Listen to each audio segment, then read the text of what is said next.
गुरु ब्रह्मा गुरु विष्णु गुरुदेव महेश्वर गुरु साक्षात परम ब्रह्म तस्मै श्री गुरुवे नमः। आज्ञा नमस्कार। आसतु श्री रामचरित्र मानस कथा श्रवण करिवा। दोहा 54। से अगणित ओ अनुपम सती ब्राह्मणी और लक्ष्मी को देखा पाइले। जो जो रूपरे ब्रह्मा आदि देवता थिले सेही मानकर शक्ति माने मध्य सेही मानकर अनुकूल रूपरे थिले।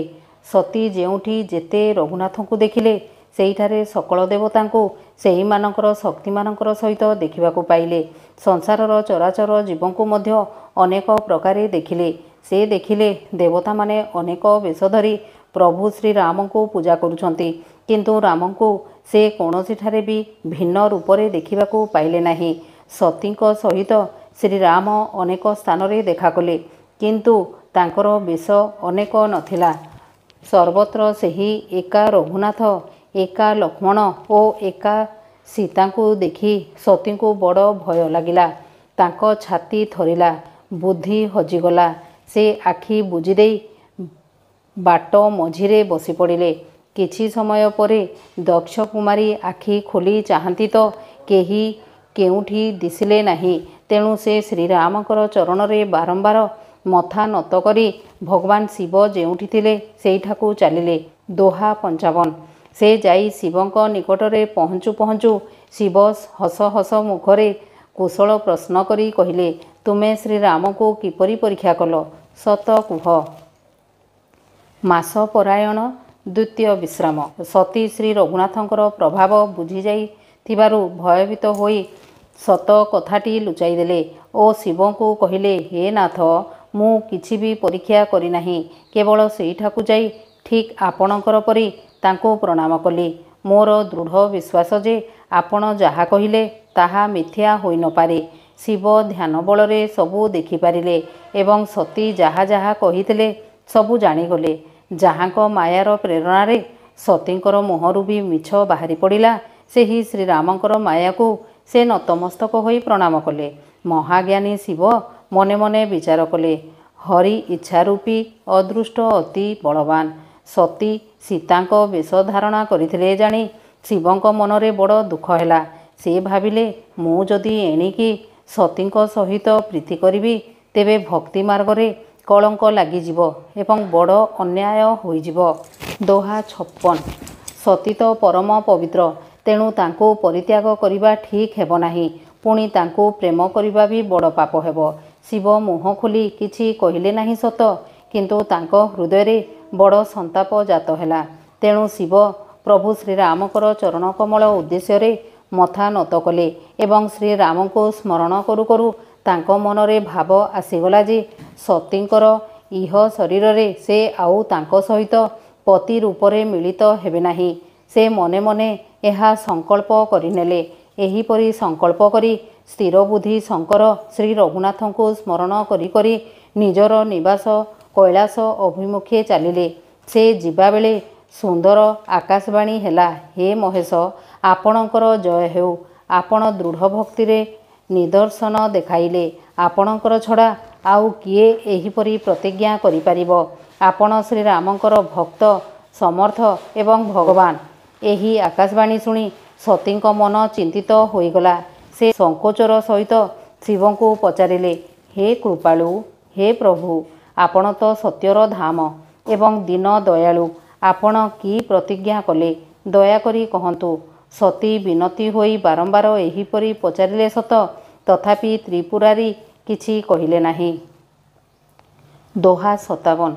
सती मने मने अनुमान करिनेले जे सर्वज्ञ शिव सबुकिछि जानि जाइछंती।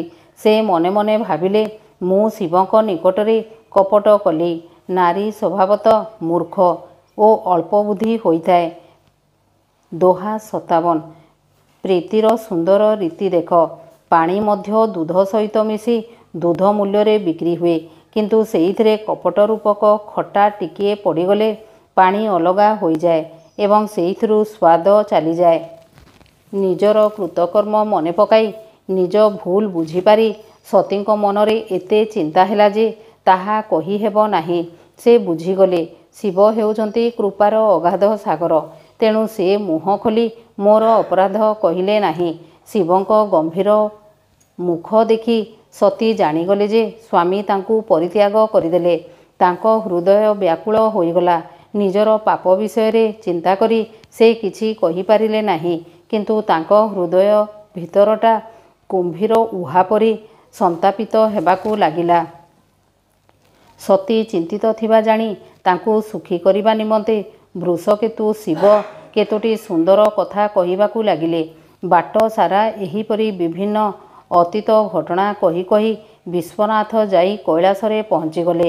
ସେଇଠାରେ ସେ ନିଜର ପ୍ରତିଜ୍ଞା ସ୍ମରଣ କରି ବଟବୃକ୍ଷ ତଳେ ପଦ୍ମା ଆସନରେ ବସିଗଲେ। ସେ ନିଜର ସହଜ ସ୍ୱରୂପରେ ପ୍ରତିଷ୍ଠିତ ହୋଇ ଅଖଣ୍ଡ ଅପାର ସମାଧିରେ ଲୀନ ହୋଇଗଲେ। ଦୋହା 58। ସତୀ କୈଳାସରେ ରହିବାକୁ ଲାଗିଲେ। ମନରେ ବଡ଼ ଦୁଃଖ ରହିଥାଏ, କିନ୍ତୁ ଏହି ରହସ୍ୟ କେହି ଜାଣିପାରିଲେ ନାହିଁ। ତାଙ୍କର ଗୋଟିଏ ଗୋଟିଏ ଦିନ ଗୋଟିଏ ଗୋଟିଏ ଯୁଗ ପରି ବିତିବାକୁ ଲାଗିଲା। ଏହି ଦୁଃଖ ସାଗରକୁ କିପରି ପାରି ହେବେ ବୋଲି ସତୀଙ୍କ ଅନ୍ତରରେ ପ୍ରତିଦିନ ଅଧିକରୁ ଅଧିକ ମନ ସନ୍ତାପ ହେବାକୁ ଲାଗିଲା।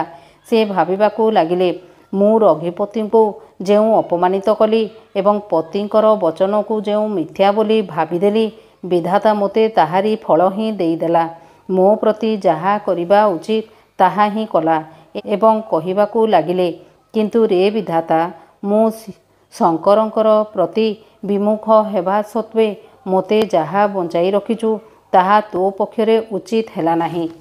ସତୀଙ୍କ ହୃଦୟର ଗ୍ଳାନି ଭାଷାରେ ପ୍ରକାଶ କରିହେବ ନାହିଁ।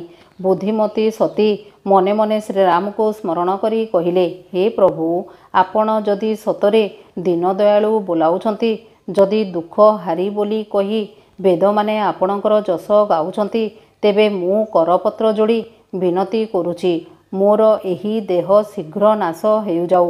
ଯଦି ପ୍ରଭୁ ଶିବଙ୍କ ଚରଣରେ ମୋର ପ୍ରେମ ଥାଏ ଏବଂ ମୋର ସେହି ପ୍ରେମବ୍ରତ କାୟା ମନ ବାକ୍ୟରେ ସତ୍ୟ ହୋଇଥାଏ। ଦୋହା 59। ତେବେ ହେ ସର୍ବଦର୍ଶୀ ପ୍ରଭୁ, ମୋ ବିନୟ ଶୁଣନ୍ତୁ ଏବଂ ଶୀଘ୍ର ସେହି ଉପାୟ କରନ୍ତୁ, ଯାହାଫଳରେ କି ମୋର ମରଣ ହେବ ଏବଂ ପତି ବିରହଜନିତ ଦୁଃସହ ବିପତ୍ତି ଅକ୍ଳେଶରେ ଦୂର ହୋଇଯିବ।